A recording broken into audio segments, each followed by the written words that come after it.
सबको मेरा नमस्कार।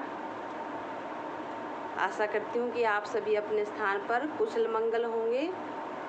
सभी विद्यार्थी ध्यान से सुनेंगे जो मैं आपको बताने जा रही हूँ, क्योंकि कहा जाता है कि पुस्तकस्था तु या विद्या पर हस्तगतम धनम कार्यकाले स्मुत्पन्ने ना सा विद्या ना तद धनम।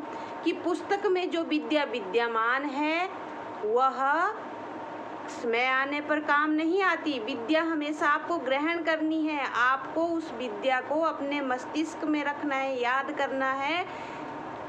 जिस प्रकार समय आने पर पुस्तक की विद्या काम नहीं आती, उसी प्रकार पर हस्तगतम धनम, दूसरे के हाथ में गया हुआ धन भी समय आने पर काम नहीं आता। तो धन भी हमेशा मनुष्य को अपने आप संभाल कर रखना है और विद्या को भी संभाल कर रखना है क्योंकि धन और ये जो विद्या है समय आने पर काम नहीं आते। यदि यह दोनों दूसरों के हाथ में यदि धन है तो उस धन का भी कोई लाभ नहीं है। तो आप धन अर्जित करने के लिए विद्या को ग्रहण करिए। विद्या का अर्थ ऐसा नहीं है कि आप शिक्षित ही हो, कि आप शिक्षा ग्रहण करें उसी से आप विद्वान कहलाएंगे। विद्वान का मतलब है कि आप में किसी भी प्रकार की कोई कला होनी चाहिए, गुण होना चाहिए।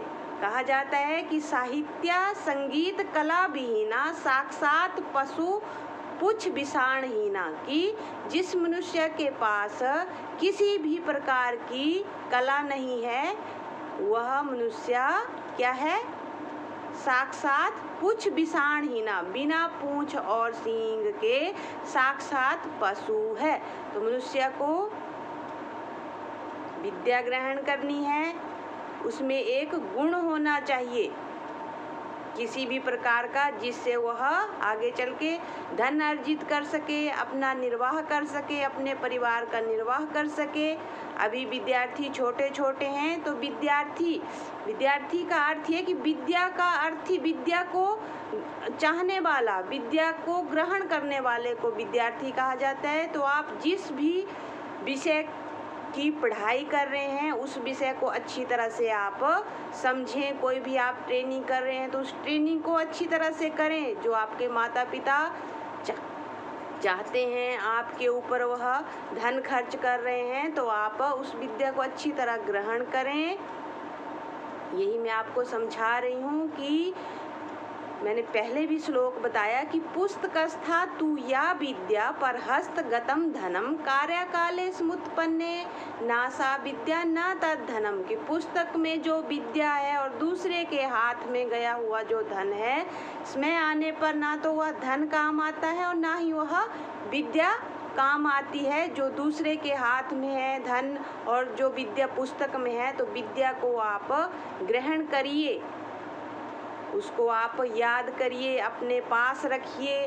क्योंकि विद्या जिसके पास है वह व्यक्ति कभी भी हार नहीं सकता। कठिन से कठिन यदि उसके सामने परिस्थितियां भी आएंगी तो वह उन्हें भी पार कर लेगा, वह कभी भी नहीं हारेगा। तो आप विद्या को ग्रहण करिए और फिर अपने सपनों को साकार करिए। तथा जीवन में हर मनुष्य के पास कोई ना कोई कला होनी चाहिए। कला से अभिप्राय है कि उसमें किसी भी प्रकार का, जिसको आप बोलते हैं, टैलेंट होना चाहिए। ऐसा नहीं है कोई भी काम छोटा बड़ा नहीं होता। कि यदि कहते हैं कि कोई मान लो टेलर है, टेलरिंग का काम करता है, तो ये भी एक कला है, क्योंकि हर व्यक्ति टेलर नहीं हो सकता। कोई नाई है तो वह भी एक कला है, ड्राइवर है वह भी एक कला है।